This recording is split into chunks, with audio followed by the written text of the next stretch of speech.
This is the video on VSEPR theory.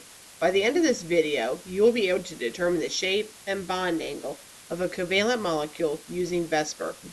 You should have the following things with you: a pencil, the VSEPR theory video sheet, which you received in class, the VSEPR sheet, which is what you use and you created on your own during the balloon lab. If you don't have either one of these two sheets, or if you like a nice typed up copy of this one, both sheets are located on Edline. You can go there now and print off a copy. VSEPR.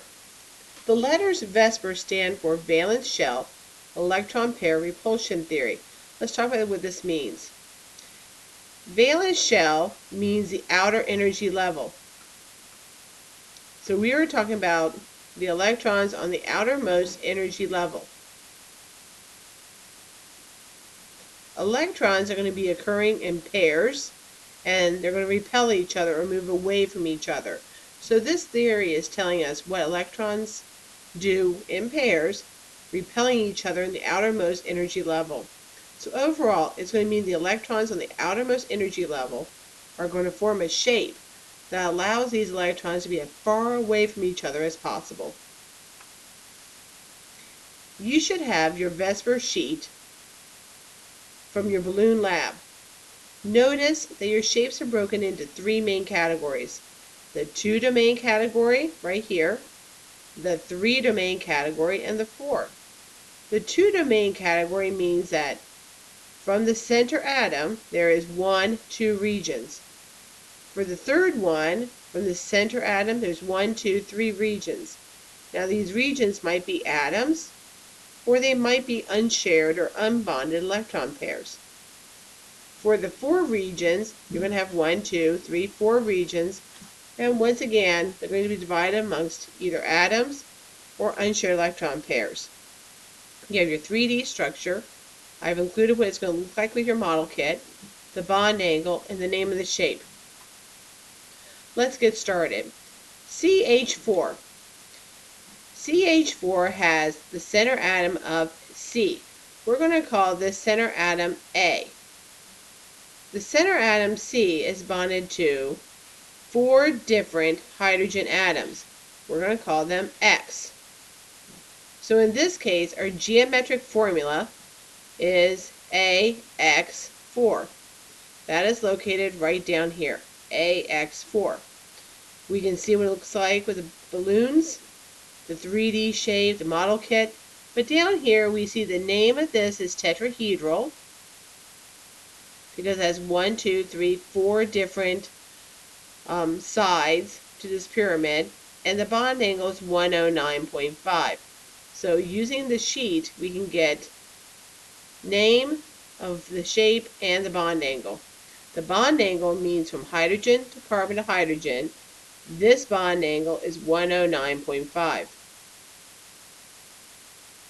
Now I know on paper it looks like it's 90 degrees, but that's because paper is 2-dimensional and is not including that overall 3D effect. Now let's try the CO2. CO2 has C as the center atom. We're going to call that A. And the center atom is bonded to 2 different oxygen atoms. So this is going to have a geometric formula of AX2. Let's find out what shape and bond angle it's going to have. AX2 is located right here in the 2-domain region. It's going to have a linear shape, and it's going to be a 180-degree bond angle, which means from O to C to O, this bond angle is 180.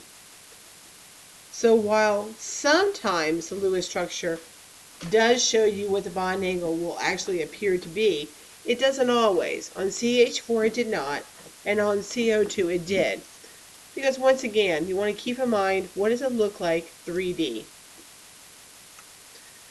Let's try another one. This one here is water. Our center atom is oxygen. We're going to call this A. Oxygen is bonded to 2 different hydrogen atoms, directly attached. So far, its geometric structure is AX2. However, if you look, we have 1, two unshared electron pairs. We're going to call this E2. Water is going to have 1, 2, 3, 4 regions of electrons. Let's bring this out and find AX2E. AX2E is right down here. As we said, it's in the 4-domain region, and its name is angular or bent, whichever one you want to call it. It's going to have a 104.5 degree bond angle. Now, what this looks like would be the following. Here we have our water molecule. Oxygen is here. We have our two hydrogens. We don't see the electrons. They're here, and they are forcing the two hydrogens to be at a 104.5 degree bond angle, and not 180 like you might expect if you were not considering the effect of those unshared electron pairs. So what do unshared electron pairs do to a molecule?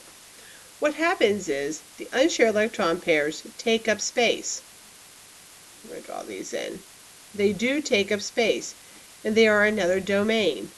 However, these electrons are going to be closer to the center atom than what you expect.